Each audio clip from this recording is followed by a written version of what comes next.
Snowy day in New York City, so I'll be making a quick and easy pho to keep us all warm and our bellies happy. We have our green onions here. Are you laughing? Because it's really hot. It's really hot.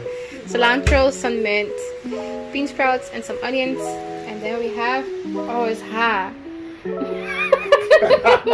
We got our broth, which is almost ready. The plates are plated. I put everything together here, and then I'm using leftover beef that I had made the other day in a crock pot. Instead of spending like 5 hours to make homemade broth, all you have to do is buy a pre-made broth, preferably beef. You add ginger, star anise, cinnamon, coriander seeds, fish sauce, whole cloves, and you just boil it. It's nice and hot.